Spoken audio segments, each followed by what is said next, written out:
Mirëmbrëma të dashur miqtë e mi, ja ku po ritakohemi në kanalin ton Rrëfime Jete.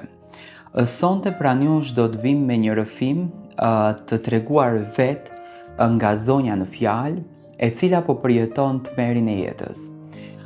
Ajo do të sjellë pra jush një rrëfim të dhimbshëm që po kalon një traumë në jetë nga vjera e saj, nga martesa në fakt që ajo ka menduar që do t'i sillte vetëm të mira, por siç duket martesa nuk ja ka sjell këto të mira.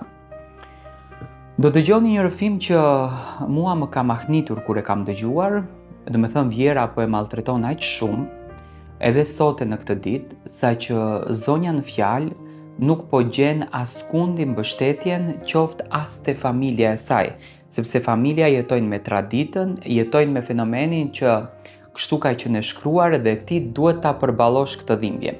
Unë tani do ta lidh në linjë telefonike dhe dua ta përshëndes zonjën e cila sonte ka vendosur që të ndaj rrëfimin e jetës së saj.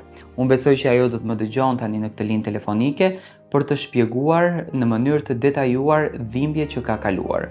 Mirëmbrëma e dashur, faleminderit shumë që pranove të jesh pjesë e rubrikës tonë Rrëfime Jete për të ndarë rrëfimin tënd. Besoj që më dëgjoni. Mirëmbrëma Tiranë, faleminderit shumë për mundësinë që më dhe. Faleminderit shumë, edhe unë jam i lumtur që jeni pjesë e këtij rrëfimi. Le të fillojmë të dëgjojmë rrëfimin tënd. Le të fillojmë të dëgjojmë në mënyrë të detajuar atë se ti çfarë dëshiron të tregosh. Unë e di që është një dramë e vërtet, rrëfimi që do dëgjoj prej teje. Mund të nisësh, ne të gjithë të dëgjojmë. Faleminderit. Nuk e di se nga t'ja nis, Tiranë. Unë jam martuar shumë e re. Prindërit më kanë martuar 16 vjet, sepse vi prej një katundit. Baba i më martoi me zort. Unë isha shumë e re kur ato dëshironin të më martonin dhe nuk mundesha ta jepja përgjigjen time. Më peso. Nana më thonte që duhet të martohesh se babai ka vendos kështu. Ndërsa unë nuk doja. Nuk isha dakord. Isha duke vujt. Isha fëmijë. Akoma nuk dija se çfarë do të thotë të martohesh. U martova prej katundit në katund. Dhe prej katundit dolëm në qytet. Tani jetojmë në Tiranë. E kam një vjerë katastrofë. Aq e keqe është mor Tiranë. Më nxiu shpirtin. Don të thuash si normal çdo grua shqiptare. Po. Buri im ka 2 motra. 2 motra po janë tepër të këqija. Çdo ditë prej pune vin tek unë. Më shkatrojnë. Ma shkatrojnë shpinë. Vetëm që buri të më ref. Unë të betohem që nuk u them asnjë fjalë të vetme. Ato shkatro, unë puno.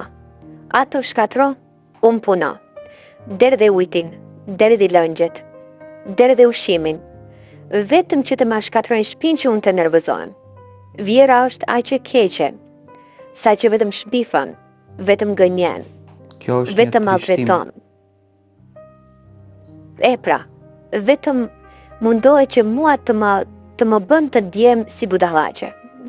Më kanë larguar prej shoqërie. Më kanë larguar prej familjes. Nuk më len të shkoj ke vëllau. Nuk më len të shoh nënën. Nënën e kam në spital, më thot vjera për çfarë ta shofish nënën. Nëna jote një ditë të kanë nxjerrë thot prej asaj shtëpie. Po çmendem. Mundohem që hajt me lutje.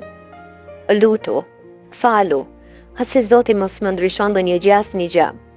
Djalin e kam 24 vjet. Djalin ma kanë kthyer, ma kanë bërë njëjtë si vetvetja. Djali im nuk don as daja, as teze. Është vetëm i lidhur me hallat. Vetëm hallat dëshiron ti të qenë. Nuk don familjen time. Po, nuk don familjen time me sy të ma shef. E di sa jam duke vujt. I them burit të lutem se kam parë nënën me vjet. Dua të shkoj ta shoh nënën. Vëllezërit nuk përzihen sepse janë njerëz të shkret, janë të varfër pak. Edhe nuk kanë fuqin për të përzitur. Burim ka para. por më rref, më maltreton, s'kam ku të shkoj. Të shkoj në polici ta denoncoj kam frikë, se do ma bën më të keqen, do më maltreton edhe ma shumë. Nuk di, do me thënë, mendoj që jam duke humbur menden. Aq shumë se jam duke vujt. Edhe tani që flas, të besoj ty sepse e di që do ma ndryshoj zërin se kam frikë. Zgjohem në mëngjes, ha drekën me lot, vjen prej pune, nuk më respekton, më trajton si kafsha. Dyshoj që ka edhe femër tjetër, se nuk mundet një njeri, i cili është pak njeri, të maltreton deri në këtë pikë. Një natë më ka rahur vetëm për një pjatë supë, pse nuk janë zora, nipit të ti, djalit të motrës së ti. Është shumë i ndikuar. Unë në këtë shtëpi nuk kam fare fuqi. Shkoj në shitore, vjet herë telefon. Ku je? Pse ke shku? Vi në shtëpi, duhet i tregoj se çfarë bëj. Vjera bën panika. Vjera munduat vetëm që ta nxitën këtë muhabet. Vjera munduat vetëm që ta shkatron këtë muhabet. Kam nevojë të më ndihmoni.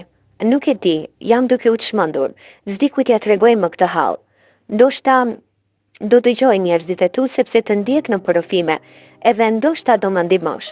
Më beso, jam në siklet shumë të madh. Po kaloj ditët më të vështira, çfarë nuk ndodhen në shtëpinë time. Unë me zemër që inate, publiku të t'jep një përgjigje që ti dëshiron në fakt ta marrësh, dhe shpresoj që historitë e këtilla të përfundojnë me një fund më të mirë, sepse nuk është e bukur që të dëgjojmë çdo ditë. Unë sinqerisht, me thënë që kur e hapa këtë rubrikën, po ndeshe me rrëfime, po ndeshe me histori që seriozisht janë një tmerë, nuk e kam besuar kur që në familjet shqiptare mund të ekzistojnë fenomene të këtilla. Beso Tiranë se janë më keq, por gratë shqiptare nuk flasin sepse kemi frikë, por nuk e di, e gjeta këtë si ndihmën time dhe faleminderit shumë që po na ndihmon edhe po na dëgjon që të ndajmë historitë tona.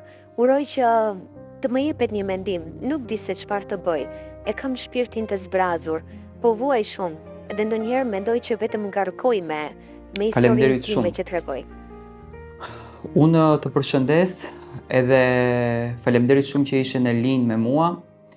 Uroj me zemër që kjo të ndihmoj pak për të marrë mendime që ti dëshiron t'i marrësh nga ndjekësit e mi dhe nga komentet e tyre. Faleminderit shumë, Zoti të rujt. Zoti të rujt.